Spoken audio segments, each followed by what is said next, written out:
Ceritakan tentang sejarah maulid. Apakah maulid Nabi SAW termasuk bid'ah hasanah? Merujuk sabda Nabi SAW, hadis riwayat Muslim nomor 1017. Barang siapa yang membuat-buat hal baru yang baik dalam Islam, maka baginya pahala dan pahala orang yang mengikutinya, dan begitu pula sebaliknya. Maulid Nabi SAW adalah merayakan hari lahir Nabi SAW. Awal mulanya muncul tahun 230 Hijriah. Dan ini muncul dari kerajaan dinasti Fatimiyah Syiah ya, yang itu dibentuk pada saat itu di Mesir, dan mereka punya 6 macam maulid, dan sampai hari ini di Iran masih ada tuh. Jadi yang berfaham Syiah memang mengikuti ini. Sayangnya banyak ahli sunnah yang menarik ajaran ini, pemahaman ini ke pemahaman mereka, padahal sebenarnya pemahaman orang-orang Syiah. Dan Syiah ini jelas mengkafirkan sahabat, mengatakan Al-Quran kurang, gitu kan. Mereka punya 6 macam maulid. Maulid Nabi SAW, Hasan, Husain, Fatimah, Ali, dan rajanya mereka.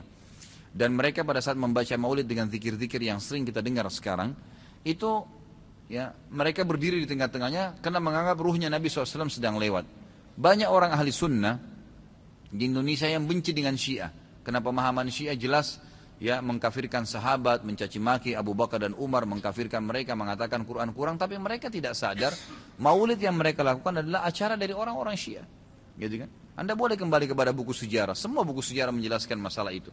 Jadi munculnya di tahun 230 Hijriah dan dilakukan oleh Syiah ya pada saat itu yang mendirikan dinasti Fatimiyah namanya. Baik, itu kurang lebih gambaran tentang sejarahnya. Dan orang-orang Syiah Fatimiyah waktu itu mengadakan maulid. Review lagi kembali kenapa mereka buat. Ternyata mereka waktu itu di Mesir berbatasan dengan Bizantium, kerajaan Romawi. Dan waktu itu orang-orang Romawi mereka mengadakan maulidnya Nabi Isa. Ya kan gitu. Maka orang-orang Syiah waktu itu mengatakan di Mesir, kalau gitu kita juga buat maulid untuk Nabi SAW. Maka dibuatlah. Dan sekarang Anda boleh tanya kepada siapapun, kiainya, habibnya, tanya, apakah Nabi SAW pernah melakukan maulid kayak Anda lakukan nih? Berzikir, baca salawat, berdiri, menganggap ruhnya Nabi sedang lewat, pernah? Pasti kalau mereka jujur, mereka akan mengatakan tidak pernah.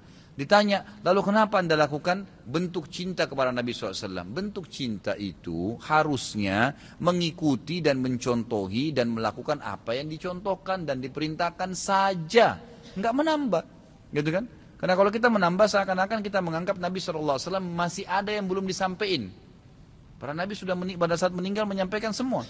Apa kata Ibnu Katsir rahimahullah? Beliau mengatakan kalimat yang mulia pada saat menafsirkan surah Al-Maidah ayat 3. Al-yawma akmaltu lakum dinakum wa atmamtu alaikum ni'mati wa raditu lakumul Islam madina. Hari ini aku sempurnakan agama kalian, nikmatku untuk kalian, dan aku ridho Islam sebagai agama kalian, kata Ibnu Katsir.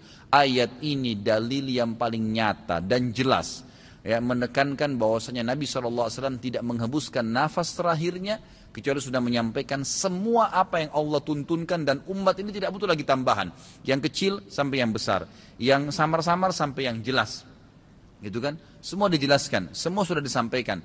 Dan Nabi SAW pada saat mau meninggal dunia di Haji Wada, beliau mengatakan halla ballaktu, ingatlah saya sudah sampaikan kepada kalian. Alla ballaktu, ingatlah saya sudah sampaikan kepada kalian. Sudah cukup semuanya, maka jangan ditambah, jangan dikurangin saudaraku. Bacalah salawat, Nabi SAW perintahin tuh, banyak perintah salawat. Baca 10 kali pagi, 10 kali sore, zikir pagi sore.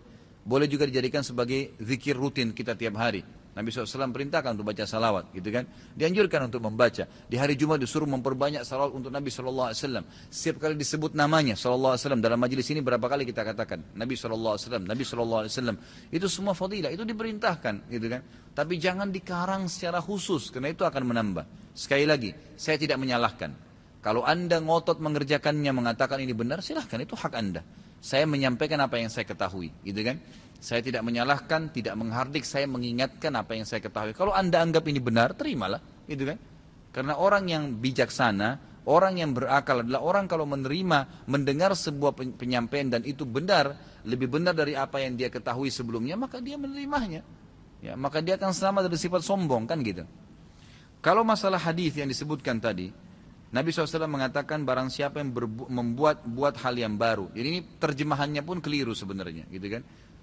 Jadi kisahnya begini, ini hadis Bukhari. Nabi Muhammad SAW pada saat suatu hari, di siang hari, selepas sholat duhur, begitu kisahnya ya, melihat dari kejauhan waktu beliau mau keluar dari masjid, ada satu kaum Orang Badui, Arab. Arab ini orang Badui dari padang pasir. Yang datang ke Madinah berharap mendapatkan sedekah. Karena miskinnya mereka, dalam riwayat ini dikatakan sampai mereka hanya menggunakan satu lembar kain yang tidak dijahit. Mereka cuma lilitkan di badannya, ya, kalau ada angin tersingkap aurat mereka karena miskinnya. Dan mereka mengikat ujung kain itu satu sama yang lain di lehernya. Gitu kan? Dan diikat juga di bagian bawahnya. Sehingga memang peka sekali bisa kelihatan auratnya. Dan dari muka mereka kelihatan dalam hadis ini dikatakan kemiskinan.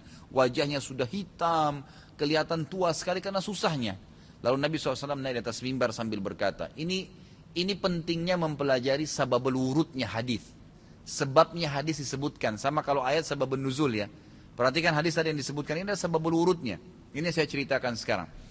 Maka Nabi SAW naik di atas mimbar setelah tahmid dan salawat untuk diri beliau dan memuji Allah tadi, tahmid dan salawat, beliau mengatakan, wahai muslimin, sesungguhnya semua yang kalian kumpulkan di dunia tidak akan bermanfaat buat kalian. Semua akan habis. Sebaik-baik harta kalian adalah harta yang kalian infakkan selama kalian hidup. Maka berinfaklah sebelum datang masalah akhirat, datang kematian. Lalu dalam hadis ini panjang lebar Nabi SAW ceritakan masalah kematian, masalah hisab hari kiamat. Lalu motivasi, bersedekahlah sebelum terlambat waktunya. Ya, semua yang punya sesuatu di rumahnya bersedekah. Berikan orang-orang yang susah itu, yang datang menuju ke masjid. Berikan kepada mereka sebelum mereka injak masjid ini. Lalu kata Nabi SAW, bersedekahlah walaupun hanya dengan sepotong kurma. Jadi kalau seseorang di antara kalian punya kurma di rumahnya satu butir, bagi dua. Satu dia makan setengah, setengah dia makan, kasih setengah orang miskin ini. Saking pentingnya bersedekah. Waktu itu, ikhwan dan akhwat sekalian, sahabat termotivasi, ada yang menangis. Ada satu orang, sahabat berdiri. Lalu dia mengeluarkan semua yang dia miliki di kantongnya. Ya Rasulullah, ini saya sedekahkan. Dengan melihat orang itu melakukan, sahabat di masjid rame-rame melakukannya. Pada keluarin semua hartanya. Apa kata Nabi SAW? Siapa yang menunjukkan perbuatan baik dalam Islam, yang memulai. Kenapa? Karena tadi ini orang memulai kasih. Maka dia akan mendapatkan pahala orang yang melakukannya tanpa dikurangi sedikit pun dari pahala orang yang melakukannya. Jadi kalau kita ajak orang ke masjid atau kita ajak orang bersedekah, lalu dia dapat pahala nih, 10 pahala misalnya karena sholat atau karena sedekah. Kita kena mengajaknya, diberikan juga pahala 10 tanpa dikurangi dari pahala dia. Kan begitu. Ini sebabnya hadis. Sayangnya hadis ini disalahfahamin, dijadikan bolehnya mengatakan ada bid'ah hasanah. Semoga Allah berikan hidayah. Padahal mereka tidak paham sebab berurutnya. Ada sebabnya hadis itu disebutkan. Jadi bukan kosong begitu saja. Gitu kan? Jadi mudah-mudahan ini bisa difahamin apa yang telah Nabi SAW sampaikan.